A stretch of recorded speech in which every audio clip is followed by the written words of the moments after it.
कहते हैं परिवर्तन संसार का नियम है। समय बदलता रहा, किरदार बदलते रहे, हुक्मरान भी बदलते रहे, लेकिन नहीं बदली तो इंसान की अटूट श्रद्धा।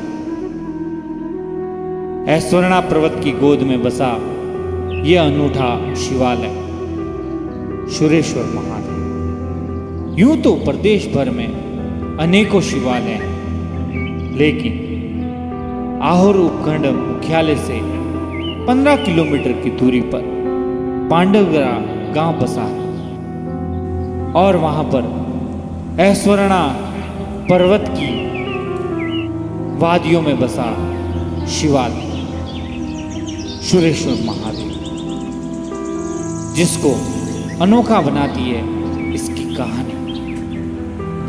पुरानी मान्यता के अनुसार जब पांडव अपने अज्ञातवास में थे, तब ऐश्वर्णा की इन पहाड़ियों में अपने कुछ दिन गुजारे और एक शिवलिंग की स्थापना की। लेकिन महाभारत काल उपरांत सैकड़ों शताब्दी बीत जाने के बाद भी यह शिवालय गुप्त रहा।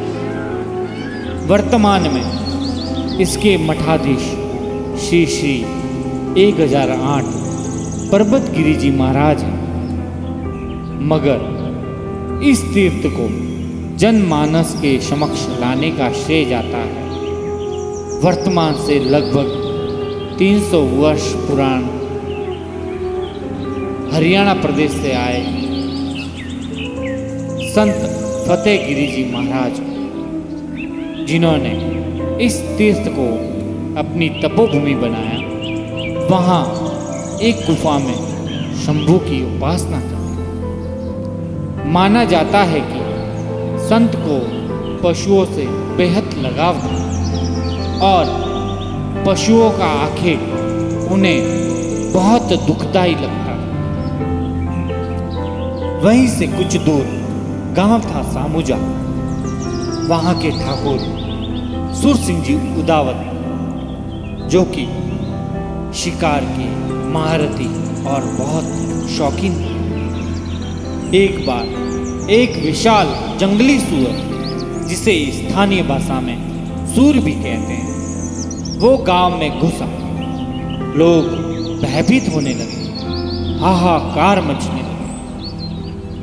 तभी ठाकुर साहब को इस बारे में सूचना मिली। बिना किसी देरी के ठाकुर साहब ने सेवादारों को आदेश किया सूअर को मार दे। सैनिक सूअर का पीछा करने लगे, मगर सूअर गांव की सीमा पार करते ही अदृश्य हो जाता और जब सैनिक वापस गांव लौटते तो वापस गांव में दृश्य हो जाता। यह क्रम चलता रहा।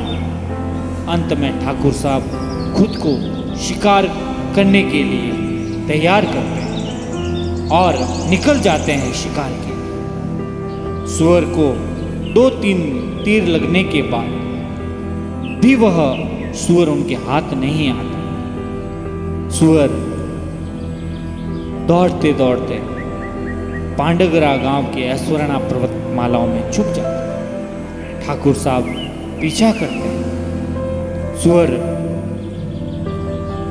एक गुफा में जाके छुप जाता। जब ठाकुर साहब अंदर पहुंचे तो देखते हैं कि एक संत, जिसका देह लहू से लथपथ है, वो गहरी साधना में लीन है, परंतु सूअर वहां नदारद था।